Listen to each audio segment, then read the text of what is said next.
你还犯过哪些罪行？如实招来。我没有。哼哼，耿老早就料到你会这么说。当年我见到他时，他一身是血，身上还多处受伤，一看便是与别人拼杀时留下的。我妻已死多年，并未给我留下子嗣。钟世载是我收下的第一个徒弟，我对他就像对亲儿子一样待他教他，但终有一天我发现他并不适合做仵作，就是因为他少时杀过人。干我们这一行的经常跟死人凶器打交道，看到的感知到的亦会激起一个人的杀戮之心。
苏校尉，苏校尉，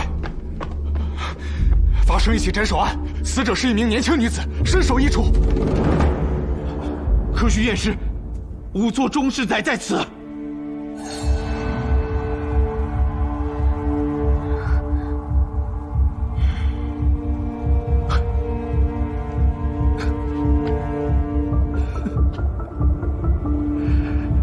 可惜了。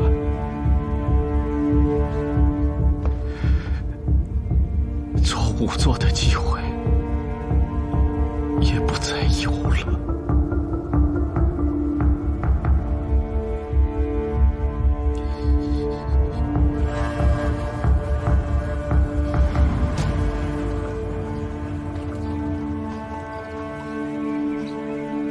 幸好没叫喜君来。苏县尉，没有仵作可请了。去请耿老，就说我叫你去请的。是。哎呀，苏县尉才上任，还请您老给个面子。不是我不给面子，你看我是又老又病，真的出不了门了。苏禅啊，你跟徐区长聚一趟，就说是代父验尸，问苏县尉能否应允啊？怎么？你不是一直希望自己做个仵作吗？可我是女子，能做仵作吗？哎，女子验女尸比男子更为方便。再说，苏无名是狄公的弟子，自不会因循守旧，也许正可成全你，拿上我的验尸箱，去吧。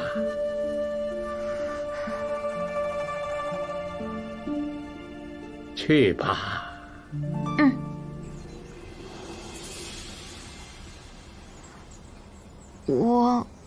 我以前没验过尸。每个人都有第一次，请吧。苏县尉真的允我验尸？耿老既然让你来，想必你已得到他的真传。另外，樱桃可以帮你记录。如此，有劳了。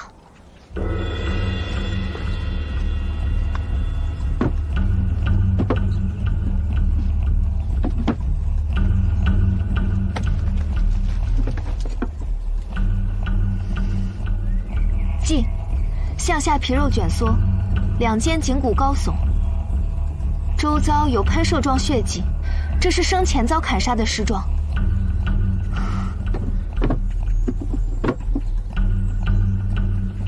头颅在肩膀右侧4尺，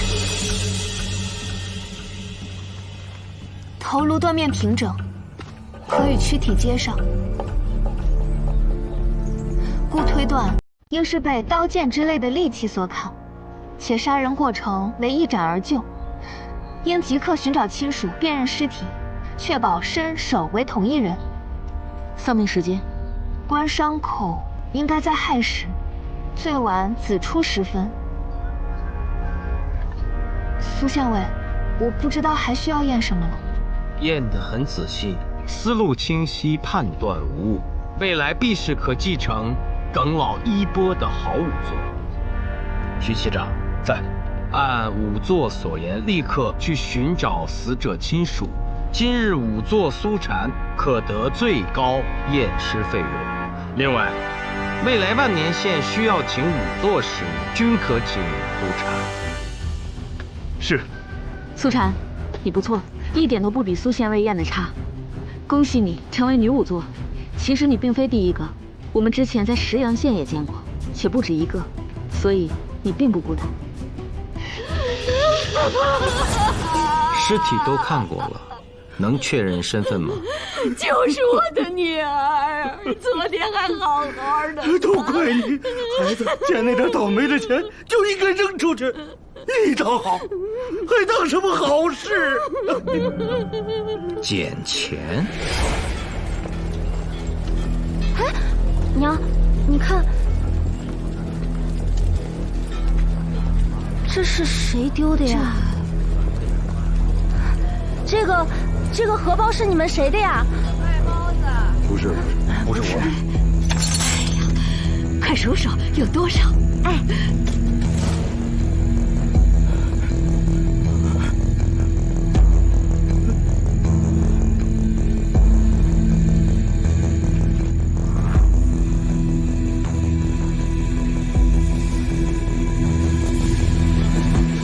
有没有见过一个钱袋子，大约这么大，红色的？见过。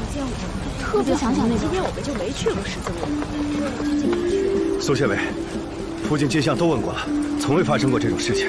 听说过丢钱的，还没听说过谁捡钱的呢。就是谁要有这种好事儿啊，谁也不愿说出来呀。对啊，对啊。这个袋子有人见过吗？大家都看看，知道吗？见没见过这个红袋子？没见过，没见过。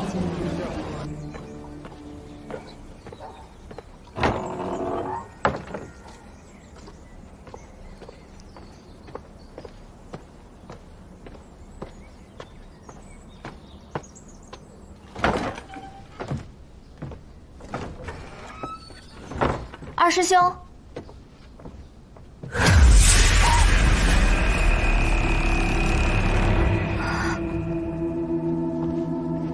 吓到了。木头做的，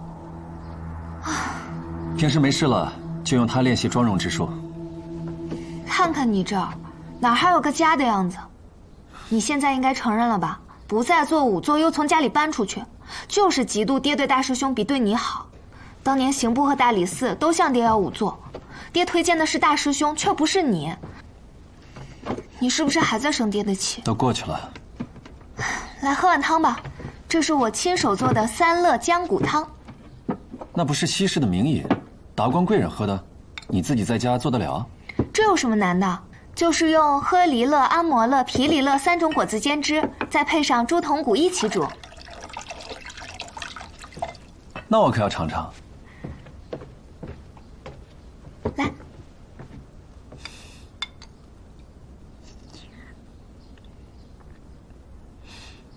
真好喝。我还有一件好事情要告诉你。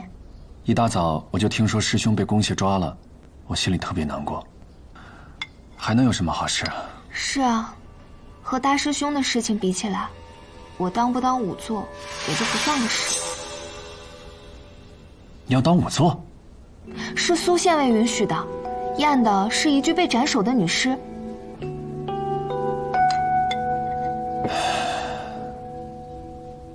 也不知道应该替你高兴还是……为什么不替我高兴？仵作阴气太重，你一个女孩子不合适。可是我等这一天已经很久了。二师兄，你不知道，你搬出来以后，爹每天都要教我验尸的口诀。你已经学了3年了？对啊，我虽然学了3年，可是爹时常骂我笨，因为在他心中，天分最好的是二师兄你。大师兄的事情，我能看得出来，爹心里难过得很。所以，我今天来就是想请二师兄重回仵作行。这不是要举办仵作大赛了吗？二师兄你最厉害了，一定可以拔得头筹，这样就可以成为宫蟹的人，爹一定会以你为荣的。我做炼容师，也会成为全长安城最好的。我会常常去看师傅，愿他老人家健康长寿。好了，我要走了。你来之前刚有人来请过我，为死者描画妆容，说是横死的，头被砍了下来，也不知道是不是你验的那具。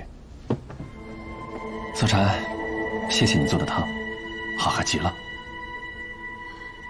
你是炼容师吧？我女儿初中早婚，沐浴、衣服都已完毕，你给她画画，就该入关了。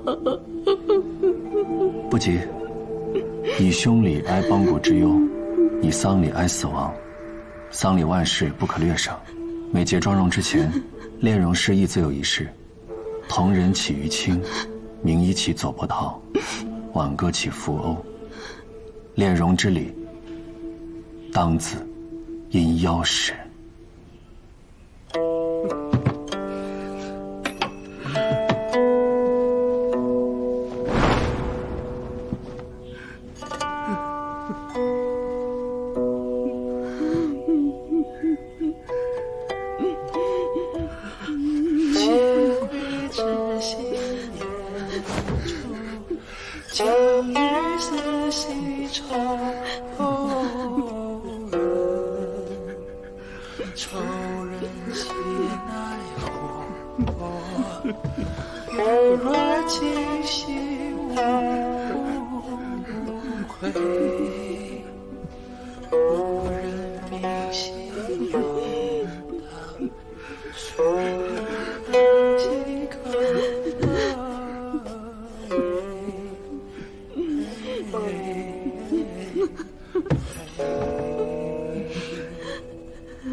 从这后门出去不足20丈，便是案发之地。鉴于这闺房和父母所住的卧房相邻，而他父母没有听到任何声音，且死者身上没有撕扯抓挠的痕迹，可断定，他并不是被歹徒胁迫，而是自己走出去的。他到底看见了什么？据说那死人的院子已经荒了很多年了，传说闹鬼，邻居们平日根本不去。他这深更半夜的，不找死了吗？哎，死者为大，莫乱说。你别哭了，你就让闺女安心的走吧。别这样，你别这样了，快把她拉回去！我女儿竟被你画得如此美丽，让老夫该如何谢你啊？这是炼容师应尽的本分，无需谢。那酬劳，我之前听您说是要50文，您是觉得多吗？不，我觉得太少了。占白事的是这个价格？就这个价，让逝者美洁妆容、体面安详地走完最后一场，本就是行善事。收50文是置办胭脂、铅粉等物的本钱而已。如此，我带小女给您鞠躬了。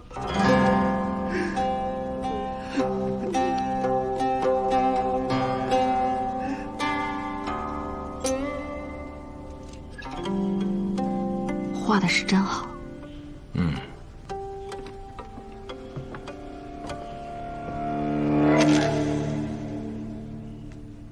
没想到在这里又碰到苏县尉了。案情未明，例行探寻而已。可有线索？暂时还没有。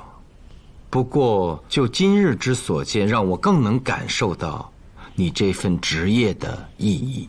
之前我还想着要劝你重归仵作行，现在看来没有这个必要了。多谢苏县尉。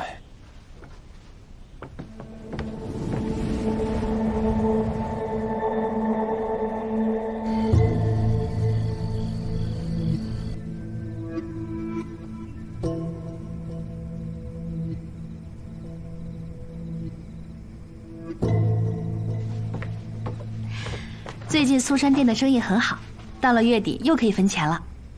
真的？但我最近一直都没在店里帮忙，怎么好意思跟你们一起分钱？再说雍州府给的俸禄不少，我都花不完，减掉我这个人头吧，你们分。哎，我说苏明啊，瞧你垂头丧气的，怎么缺了我老费的支撑，你这个县尉当不下去了吧？别说风凉话了。哎，对了，你久在民间，见多识广，过来，帮我看看这是什么东西。什么呀？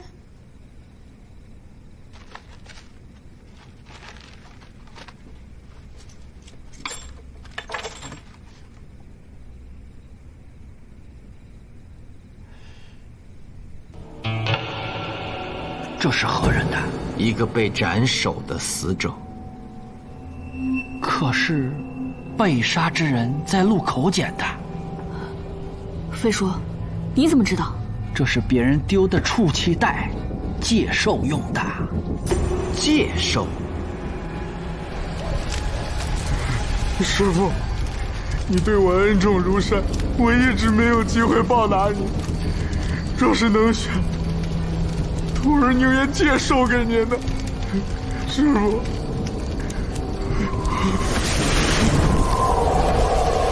师父，这是您的在天之灵来收钱了吗？师父，一路走好。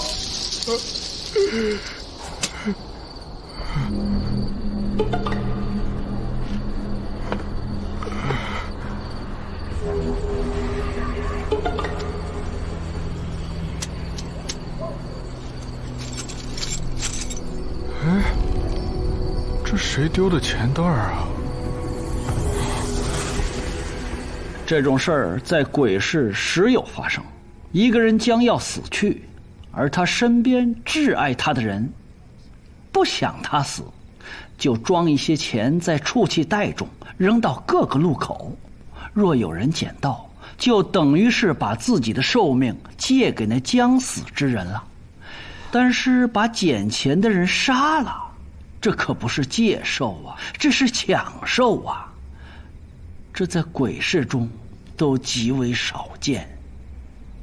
那这1字儿便是戒寿1年的意思？那要看那将死之人病得厉害不厉害。若是很厉害，哪怕戒1天也是有可能的。戒寿1天杀一人，这也太残忍了。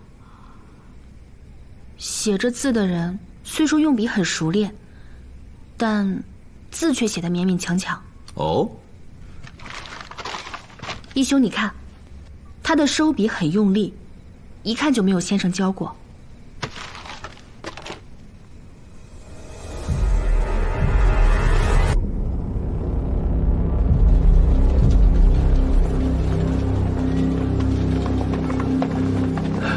苏县委，棺材铺的小伙计，也就是董月徒弟，在他师傅面前自杀了。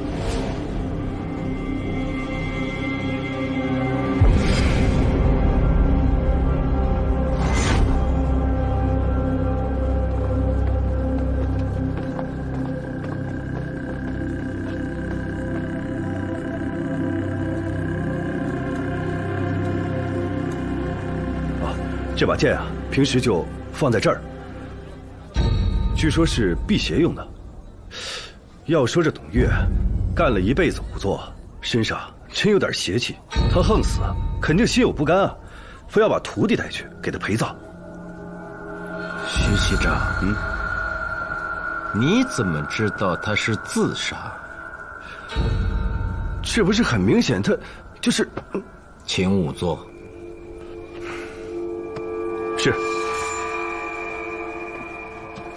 去耿仵作家请苏禅来。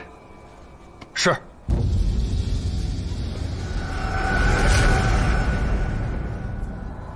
那个红袋子是谁放那儿的？哪儿？啊，一大早接到报案，我就把棺材铺封锁起来了，没有任何人进来。这应该是原本就在那儿的吧？樱桃，来数一数。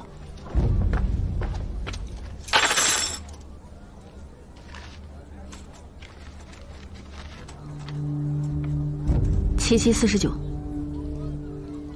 3。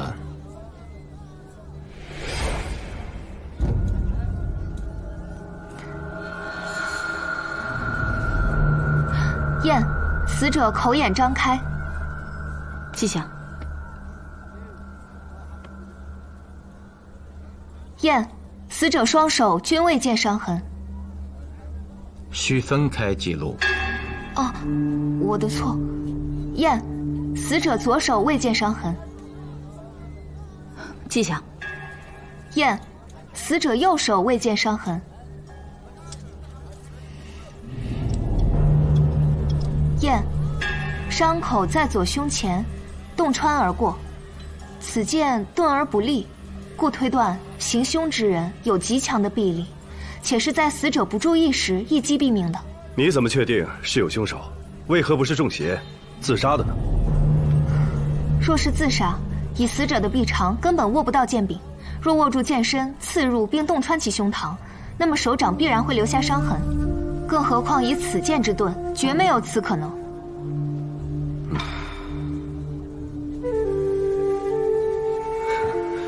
苏禅，你有没有发现这地上的血迹甚是怪异？我也发现了，正准备仔细检查。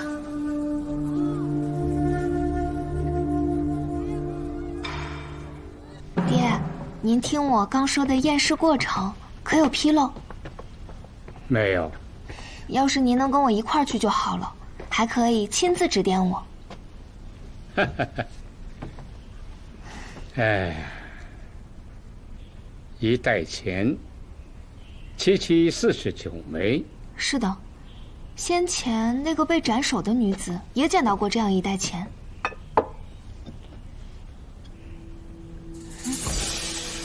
哎，别动，我自己冲。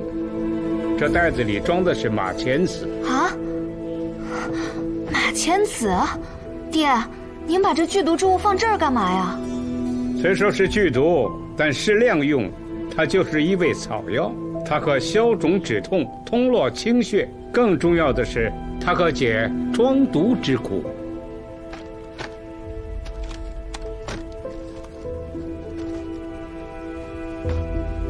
原来爹一直在用它治疗疮毒。哎，只是为了缓解一下疼痛而已。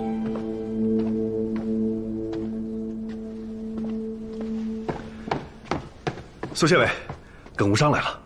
哦，苏县尉提携小女，连续2次验尸已成仵作，耿无伤特意前来致谢。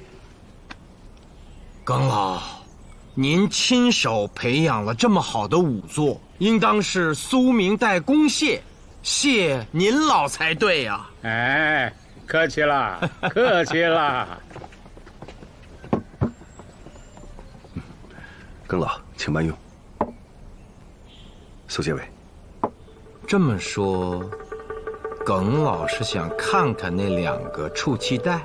当然，老朽没这个权利，只不过身为仵作，几十年跟随捕贼官，对案情所涉，自生关心，也有几分好奇之意，所以苏某求之不得，正想让您老给看看。樱桃，拿来。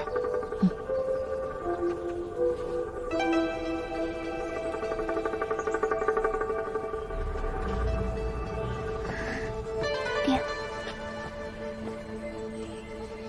，7749，这是个极阴之术，正好镇压了死人的灵魂。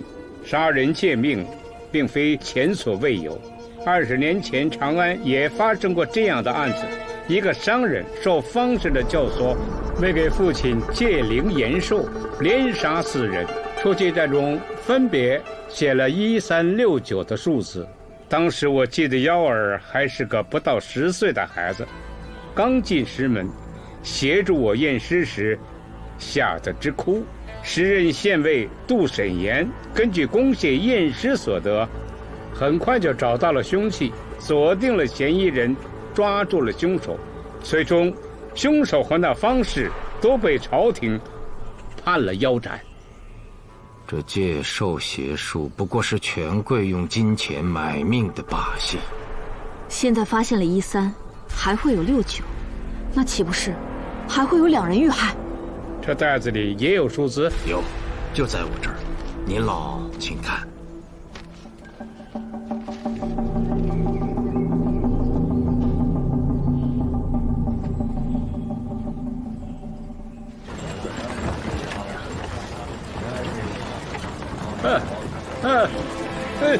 爹，没事吧？没事。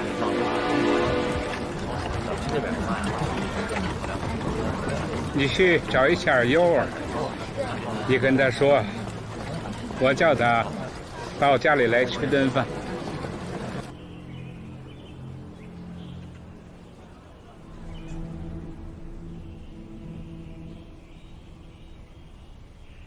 哎，我老了，干了一辈子的仵作，临了却要破坏仵作行的行规了。师父，何出此言？仵作之法在于口口相传，而忌讳记录成书，知道为什么吗？这个我听您说过，因为自古损伤尸体都是大忌，一旦成书，就会有人照着书去找尸体练习，便有了损伤尸体的可能，故仵作行不离文字，成千年行规。这3年来，老夫将全部心血熬成了凝尸记，你们说是对还是错呢？我以为是对的。若不将验尸的记忆白纸黑字如实记录，有些记忆将会失传，这何异于后人寻觅真相、伸张正义？看来你们是都支持我了。只是如今老夫遇到了难处。在我的构想中，这凝尸记全书20卷，10万言，如今已写到了最后一卷、最后一篇，却想不好该以什么内容为此书的收尾。幺儿啊，你给出出主意。我，徒儿哪有这本事啊？你过谦了，你几岁大就到了为师身边，虽说不认字，却极为聪颖，甚有资质。至于书中所记，古人传下的红伞验尸法、梅饼验尸法，为师都是在你的协助下完成的。开坑蒸骨法更是源自于你的主意。哪里，此法乃恩师所创，我那顺口胡说的，又算得了什么呢？哎，为师真正独创的唯有9毒验定法。9毒验定，这是你离开之后，我以前人所传为基，结合平生验尸的经历所得之法。耀儿，想学？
写上日子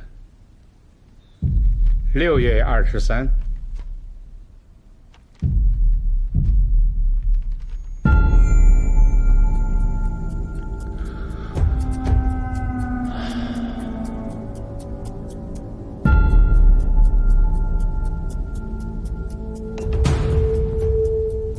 师父，您怎么了？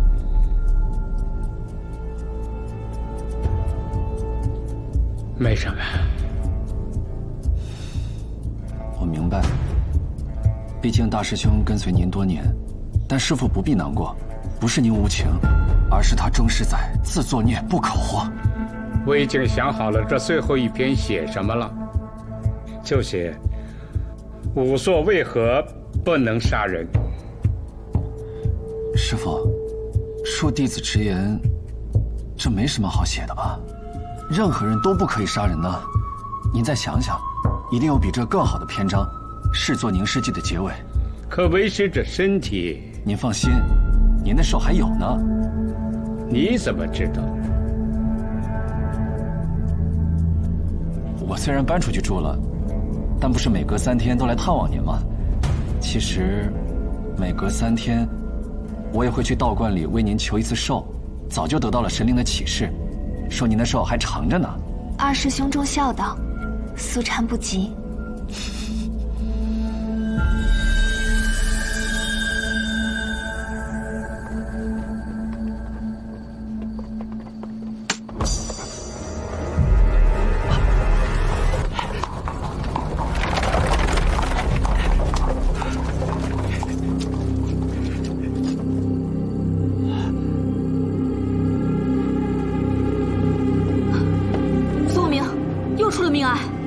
乞丐也捡到了出气袋。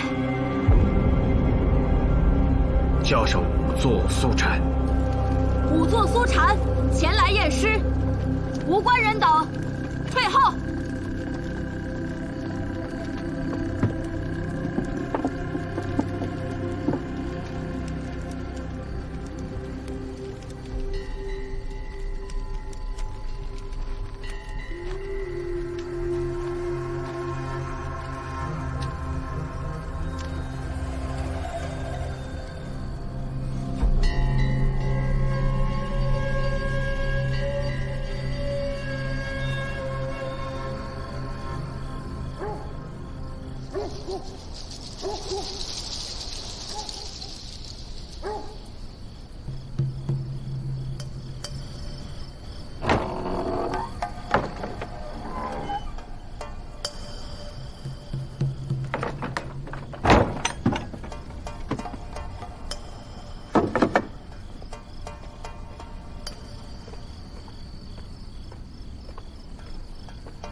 爹，我回来了。爹，爹！苏明，你不是说想吃苏山吗？给你送过来了。快，随我去跟仵作家。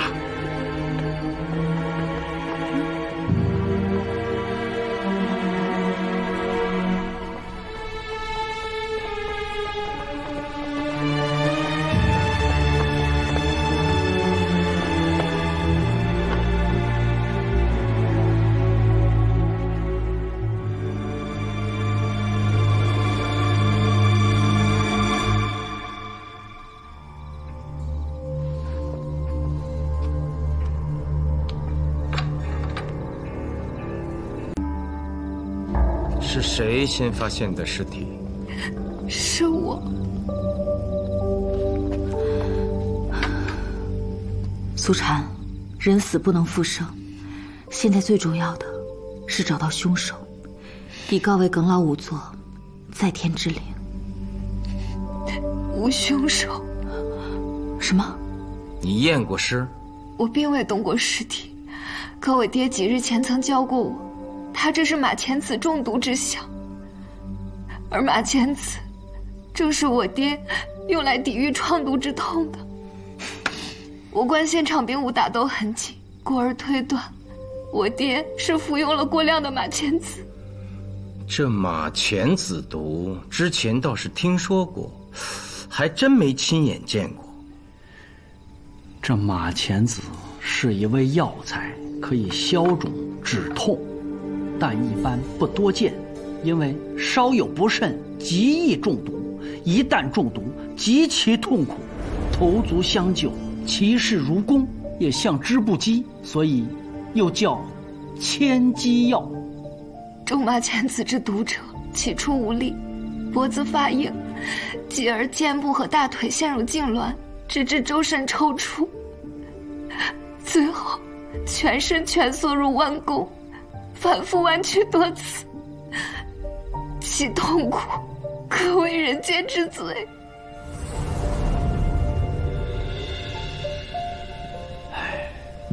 如此说来，耿老正是中了此毒。让我进去，让我进去！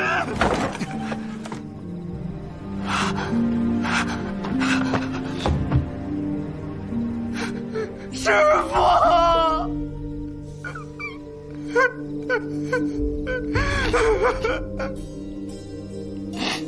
宋县尉，我师父怎么死的？可有验尸？尚未验尸，疑似过量服用马钱子，导致中毒而亡。不可能！我师父懂医术，知道马钱子是剧毒，怎么可能过量服用？有没有可能是因为太疼了，所以不想活了？人在一瞬间失去了活下去的勇气，这也是有的。你胡说！我师父一生历经磨难，什么事情没遇见过？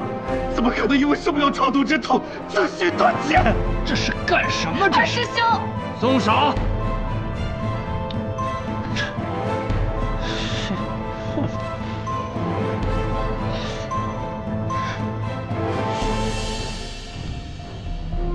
苏县尉，请允许我阴阳为恩师验尸，找到真正的凶手。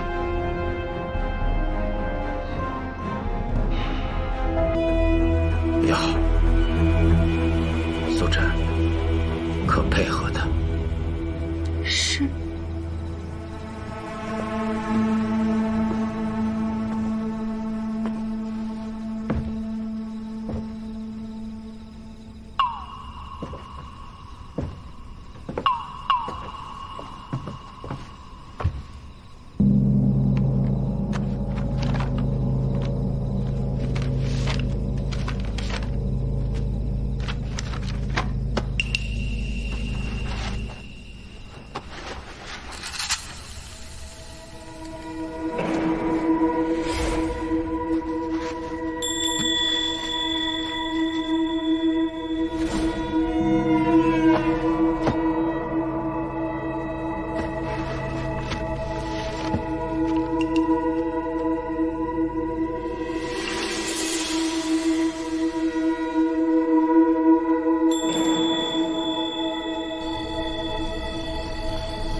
苏明，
可是阴郎。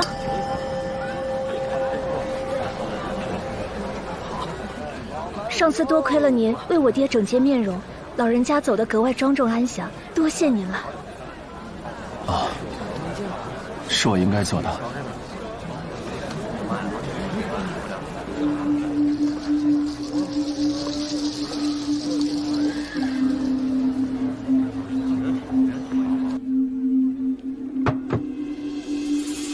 我这一大箱子化妆之物，值多少钱？打开看看。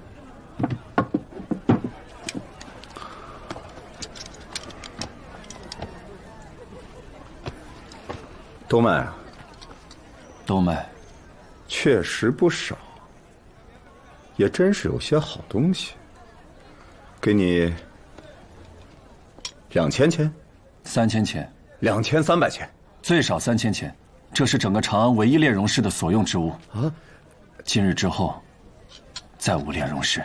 哎，这是给死人化妆的，这我不说你不说，谁会知道？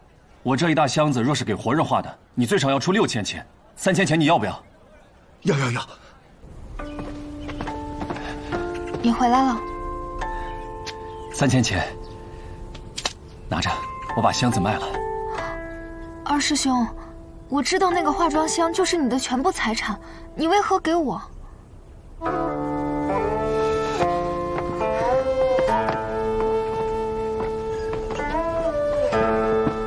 师父在上，我阴妖愿照顾苏禅一生，请恩师的在天之灵答应，将他许配给我吧。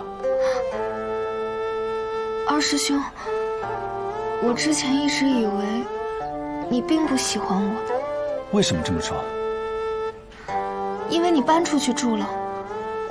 我搬出去是为了有朝一日永远的搬回来。这么说也不对，这屋子太破旧了，而且阴气过重。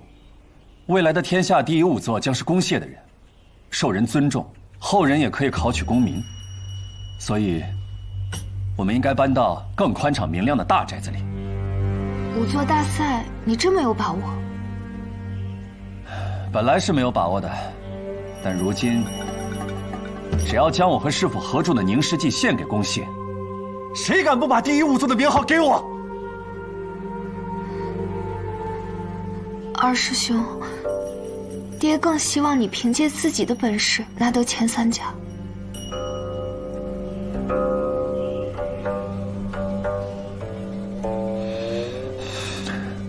苏禅，其实你也并不是师父的亲生女儿。什么？师父这一生只娶过1次妻，周氏在拜师时就已经死了，我是他收养的孤儿，而你是他捡来的弃婴。我们同命相连，未来我会照顾你一辈子，让你过上人上人的日子。你也不必再做仵作，只在家里为我生儿育女即可。只可惜，这凝尸剂还差最后一篇。不过，我这个合著者已经想好该怎么写了，我就写仵作进入公谢后，如何配合捕贼官建功立业。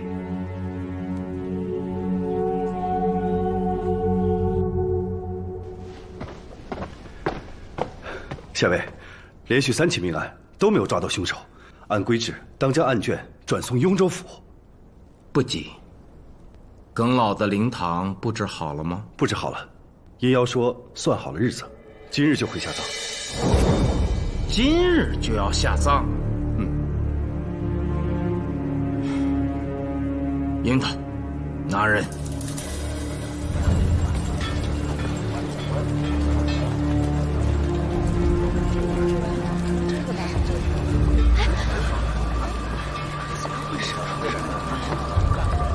齐了！等一等，万年县尉苏明前来验尸，闲杂人等退后。苏县尉，师兄和我昨日已经验过尸了。耿老与你是至亲故，不符合规制。苏某决定重新验尸。死者为大，而今恩师已入棺木，你难道要开棺不成？耿老做了一辈子仵作，为了探明案情，也没少开别人的棺吧。仵作之家找借口阻止开棺，这甚是荒唐。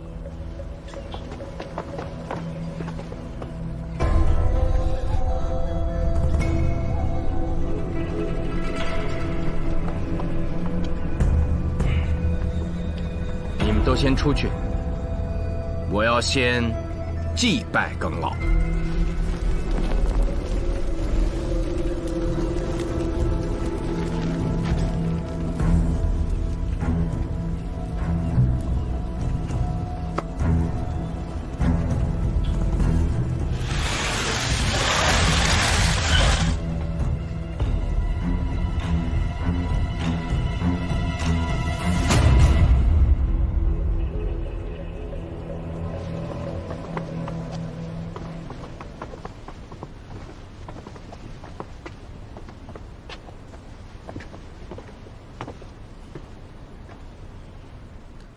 苏县尉验尸结果如何？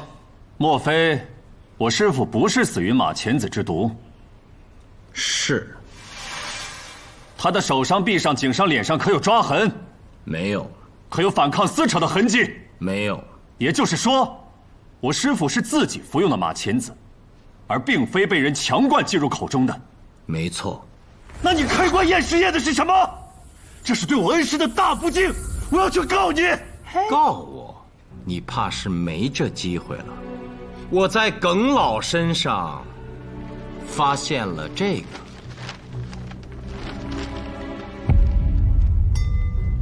你很孝顺，耿老也很看重你，但当他发现你有可能是杀人凶手时，便将证据藏在自己的贴身之处，然后服马钱子自尽。他是想用他的绝望和死结束你的杀戮。你说什么？我听不懂。这儿有笔墨，你敢写出136三个字吗？什么意思？我为什么要写？也是。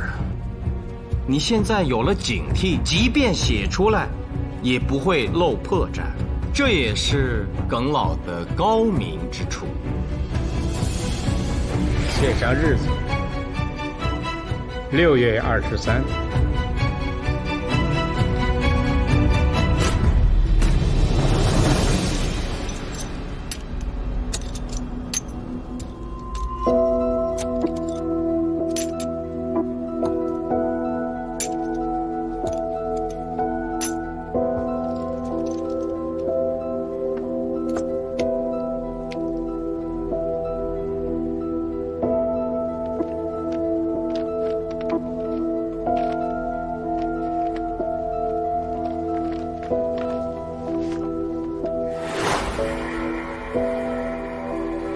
将弟子逐出师门，需要同门师兄弟签字，这一行规应无先例。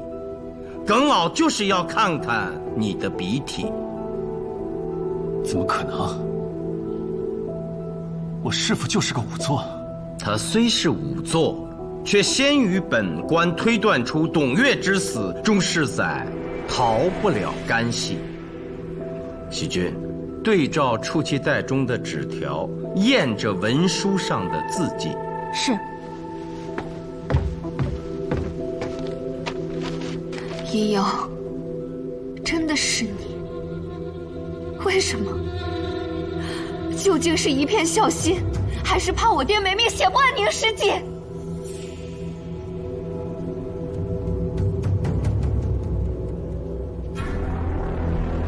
苏明，你有什么理由怀疑我？我是凝尸记的共筑者，我要将凝尸记献给朝廷，我要成为青史留名的第一仵作。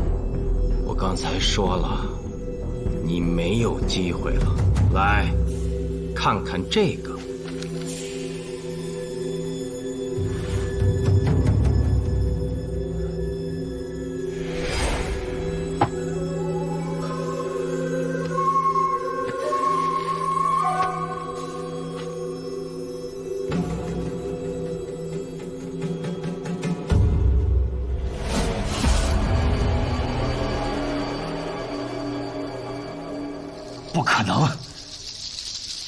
我离开这3年，我师父非常后悔。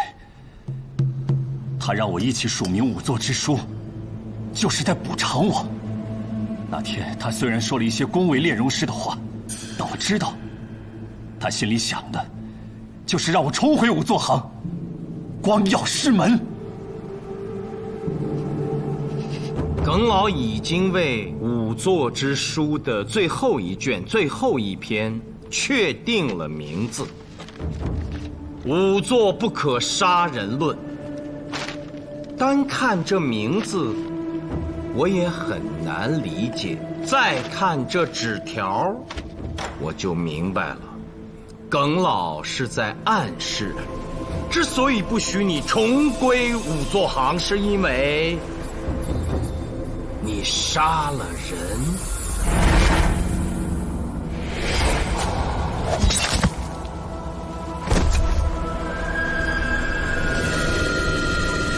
其实你早就露出了破绽。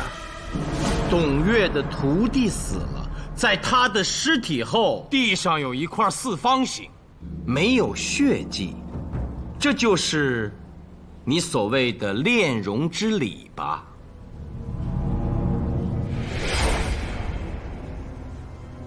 我来为董月炼荣，没人知道吧？没有，我知道师父和您师门不和，所以谢谢殷先生能来。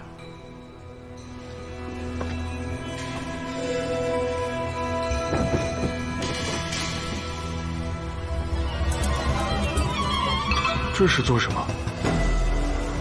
炼荣之礼，死者应受之礼。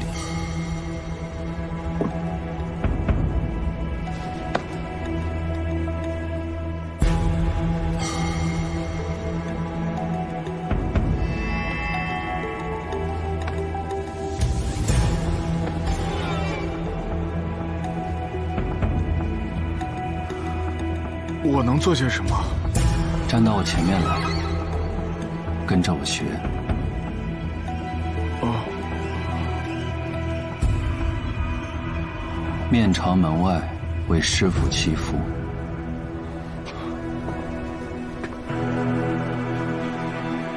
保持这个姿势，闭上眼睛。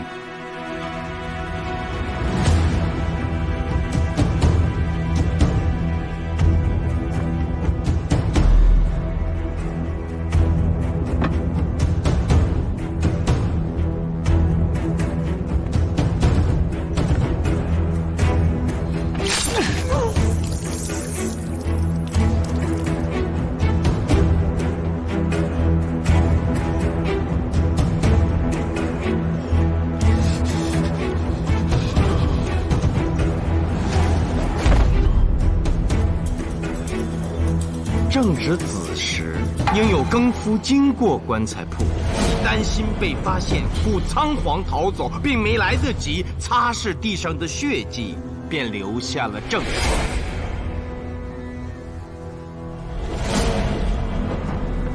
验毕。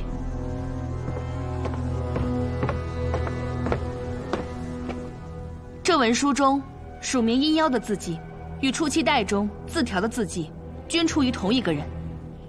以耿老的智慧，我笃定他不会没有真凭实据就服毒自尽。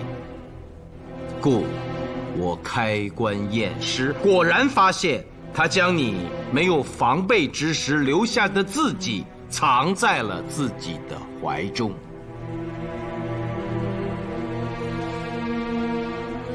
我还是大意了，验尸时看见那文书，本想让他带走，埋于地下，便永远没人知道那借寿之人是我了。我以后写字也会改掉那该死的笔法。你做的这一切到底是为什么？子龙祥，他就收养了我，但我真不想是他收养我。他满脸沟壑，目光阴沉，整天和死人打交道，我好怕他。我想学读书写字，可他却让我学验尸。他还说仵作之学口口相传，不需要认字。可是后来他却教了苏晨读书，我心里很不情愿。但离开他，我又会饿死。后来，慢慢的，我喜欢上了和死人打交道。我发现我很有天分，他也一直在利用我的天分。与其说他是我的师傅，不如说我是他的半个师傅。因为开坑真功法是我第一个想出来的。3年前，他把这些写进凝尸记，我意难平。他写进书里就变成他的了，我的一丝痕迹都不会被他留下。还有，刑部大理寺让他推荐仵作，他推荐的都是钟世载。他还说，钟世载能文能武，是个难得的全才。我更恨了。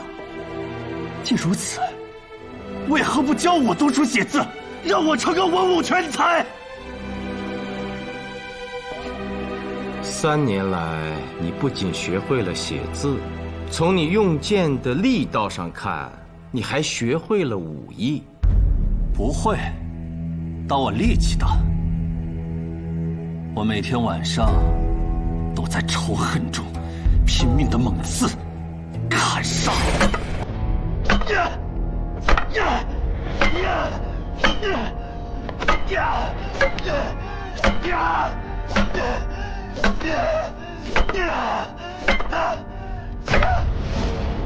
不傻，我改行就是为了让他心存愧疚。我了解他，他这一生最在意的就是师门传承。钟世在急功近利，早晚会出事。我就在等着这一天，到时候为了让我重回仵作行，他一定会有所表示，要么将仵作之书传给我，要么便让我拥有我本该得到的合众人的署名。我等了3年，险些没等到这一天，因为他创毒发作，随时可能丧命。我就想起了我小时候跟着他一起经历过的案子，商人为其父借寿。你们知道吗？商人虽被腰斩，但他的父亲真的多活了好几年呢。所以，我也要借寿，我要让他活着写完仵作之书，我要凭借此书出人头地。邪恶如此，焉能当得了仵作？天分固然重要，但心肠才是根本呐！殷友，你会比你的师兄钟世载判得更重。你要为那3个无辜者偿命。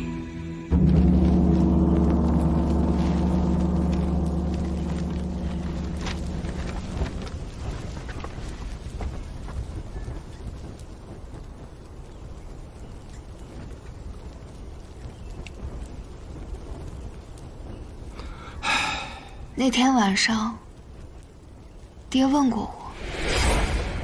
苏禅啊，由你代表师门参加仵作大赛，考官问你，仵作为何不能杀人？你将如何回答？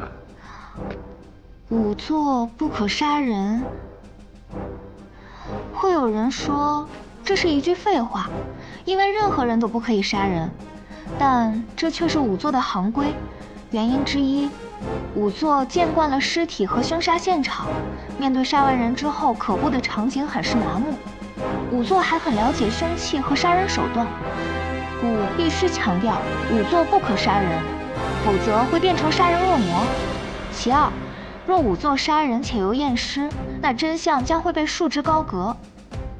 其三，仵作所为本就是还原真相、伸张正义，若仵作杀人，那人们将如何看待这一行？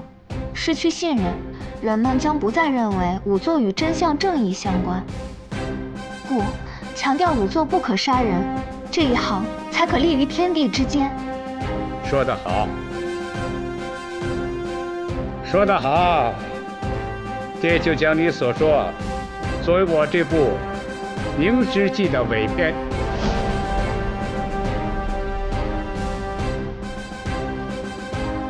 我觉得耿老没有写完最后一篇，是想让你成为他的合著人。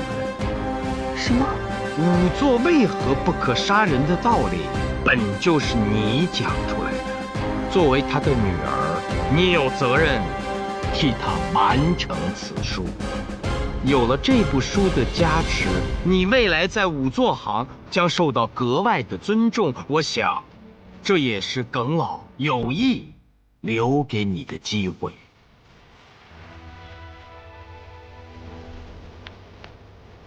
完成它吧，也许这部书会影响千年，成为后世仵作入行的必读之物。